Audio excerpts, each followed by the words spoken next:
ada anak Tuhan atau gereja yang mendoakan supaya krisis global ini segera berakhir, ketahuilah bahwa orang itu sedang melawan Tuhan. Betul? Kenapa? Karena krisis ini Tuhan izinkan. Dan ini harus terjadi. Coba kita lihat dulu sebagian aja. Wahyu 18. Ada nubuatan ini.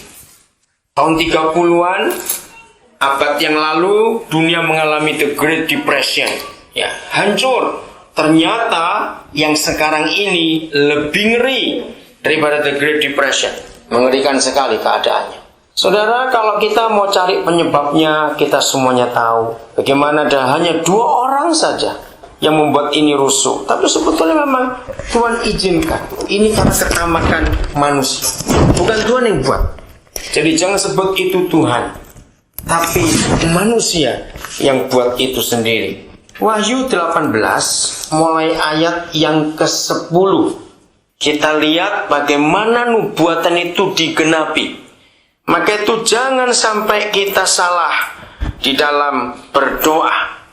Hari-hari ini orang begitu panik, begitu bingung. Mau pegang apa? Mau pegang euro? Mau pegang dolar? Mau pegang emas? Mau pegang apa? Ya, yang berbahagia adalah orang yang hidupnya pas-pasan. Nggak pernah pusing, pokoknya pas semuanya. Betul nggak? Itu orang bahagia. Yang panik orang kaya sekarang ini. Salah satu kalimat yang saya terima dari Roh Kudus. Untuk tahun 2009 dan seterusnya, kita nggak tahu sampai kapan ini. Papa di surga minta setiap kita bisa hidup dengan sukacita walaupun nggak punya uang. Bang berkata amin. Harus bisa. Karena keadaannya mau apa sekarang ini? Menakutkan sekali. Berapa banyak orang yang punya pensiun, sekian belas tahun mereka bekerja, sekian lama mereka bekerja, mereka simpan, mereka depositokan. Tiba-tiba hilang begitu saja. Apa nggak mati berdiri itu? Mau cari uang gimana lagi? Nggak kelihatan lagi bekasnya. Menakutkan. Ratusan ribu rumah di Amerika disita bank. Orang nggak bisa bayar lagi. Pengangguran begitu banyak. Mengerikan. Ayat 10. Saya menggunakan Alkitab yang terjemahan baru, terjemahan Indonesian Literal Translation. Dikatakan di sini, dengan berdiri dari kejauhan karena takut akan siksaannya, seraya berkata, celaka, celakalah kota besar Babylon, kota yang kuat itu, sebab dalam 1 jam penghakimanmu datang. Nah, kata 1 jam ini diulangi sampai 3 kali dalam nubuat ini, saudara. Dan kita ingat, akhir September itu betul-betul rontoknya ekonomi dunia itu dalam hitungan jam. Menit ke menit itu bisa diikuti. Tepat sekali nubuatan ini. Kalau saudara mengikuti yang bergerak di bidang finance, akan ingat sejarah itu. Bayangkan sebulan, nggak sampai sebulan sebelumnya. Agustus 2008. Tiongkok itu bangga dan luar biasa dengan olimpiadenya. Betul nggak masih ingat itu Agustusnya. London ketakutan karena 2012 nanti giliran London buat olimpiade. Dan mereka ngaku nggak mungkin kami bisa nyaingi Beijing. Bulan kemudian Septembernya ambruk ekonomi. Ribuan pabrik langsung tutup di Tiongkok. Nggak ratusan, ribuan pabrik. Siapa ngira Citibank sehebat itu bisa langsung ambruk? Dalam waktu 2 minggu 52.000 karyawan di layoff. Siapa nggak syok melihat itu? Dalam 1 jam saja. Kata Babel dalam Alkitab, kita ingat nubuatan perjanjian lama selalu bicara soal sistem dunia. Setiap kali saudara membaca kata Babel dalam Alkitab, jangan menunjuk kepada Irak. Karena Babel semua itu di Irak. Enggak. Kata Babel di Alkitab itu bicara sistem dunia ini. Jadi kalau kita baca kata Babylon atau Babel harus sistem dunia ini. Siapa yang ingat pidatonya Alan Greenspan? Berapa kira-kira menjelang 20 Oktober itu diulang-ulang tiap hari di TV. Karena apa? Dia dituntut. Karena tahun yang lalu dia berkata, nggak mungkin ambruk. Wah, kuat sekali ekonomi Amerika. Kalau saya ingat wajah dia waktu dia ngomong itu hari-hari diputar CNN. Dia bilang memang tidak ada bisa memprediksi Kenapa bisa begini? Orang sehebat dia aja dibuat shock. Dari mana bisa seperti ini keadaan? 1 jam saja. Dan lihat ini. Para pedagang di bumi, businessman, 11-nya, menangisi dan berduka cita atasnya. Karena tidak ada seorang pun yang membeli lagi barang-barang mereka.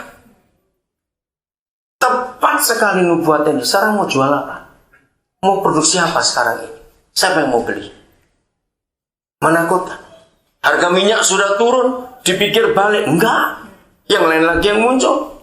Para pedagang nangis. Ayat 12. Nah saudara, 12 dan 13. Ini mengagetkan sekali.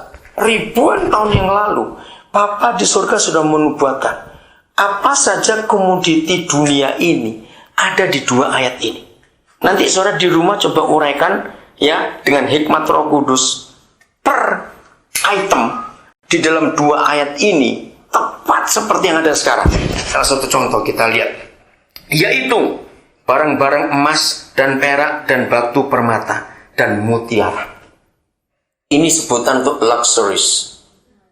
Betul enggak? Semua itu. Siapa mau beli sekarang? Kalau saudara punya uang banyak, beli banyak-banyak, lagi murah. Kan nggak laku. Nangis yang jualan itu. Terus ini disebut nomor 1. Dan memang ini bisnisnya orang kaya di dunia. Barang-barang antik termasuk di sini, jewelry termasuk di sini. Barang-barang mewah termasuk di bagian pertama. Bagian kedua, kain linen halus dan kain ungu dan sutra dan kain merah tua. Bicara soal fashion, soal penampilan. Ini sudah dinubuatkan. Mereka juga nangis yang berada di bidang itu. Lalu dan segala kayu yang harum dan berbagai barang dari gading dan berbagai barang dari kayu yang sangat berharga. Kita lihat bisa soal furniture yang hebat-hebat itu, ambruk juga. Yang berikut dan besi dan pualam. Ya, bicara soal logam-logam, bicara soal teknologi, bicara soal barang-barang seperti mobil semua termasuk di sini. Dan kayu manis, dan dupa, dan minyak wangi, dan kemenyan. Ini bicara soal hal-hal yang herbs, anggur, dan minyak, tepung halus, gandum. Ini bicara soal food industry, binatang-binatang beban, dan domba-domba, dan kuda-kuda, kereta-kereta kuda. Nah, saudara, ini bicara soal ternak. Tapi yang terakhir ini yang luar biasa. Alkitab saudara bilang apa? Coba bacakan, ini ada perbedaan. Apa nyawa manusia, budak-budak dan nyawa manusia. Saudara pernah dengar kata trafficking? Nah, ini masuk di sini. Jual beli manusia. Bahasa Inggrisnya bilang apa? Coba yang bahasa Inggris. Nah, bodies and soul for man. Of man. Saudara lihat ini bagaimana manusia menjual manusia. Itu pun sudah mengalami kehancuran. Terus ayat 14. Dan hasil dari keinginan jiwamu telah berlalu daripadamu, dan segala sesuatu yang mewah dan cemerlang telah berlalu daripadamu, dan engkau sama sekali tidak lagi menemukannya. Para pedagang barang-barang ini yang telah menjadi kaya karenanya akan berdiri jauh-jauh sebab takut siksaannya, sambil menangis dan meratap dan seraya mengatakan, celaka, celakalah kota besar yang berpakaian linen halus dan kain ungu dan kain merah tua dan yang mendandani diri dengan emas dan batu permata dan mutiara. Karena dalam berapa saat saudara? 1 jam saja kekayaan sedemikian besar itu telah dimusnahkan. Berapa cerita yang kita dengar, tabungan ratusan ribu dolar langsung hilang, gak tahu kemana, mau diapakan lagi, mau nangis pun gak akan bisa balik. Karena dalam 1 jam kekayaan sebagian besar telah dimusnahkan, dan setiap nakoda dan setiap orang yang ada di atas kapal dan para pelaut dan sebanyak orang yang bekerja di laut, mereka telah berdiri jauh-jauh. Dan ketika melihat asap dari pembakarannya, runtuhnya ekonomi dunia, sistem dunia ini, mereka berseru sambil berkata, apakah ada yang serupa dengan kota besar itu? Dan mereka melemparkan debu ke atas kepala mereka, tanda berkabung, tanda duka cita.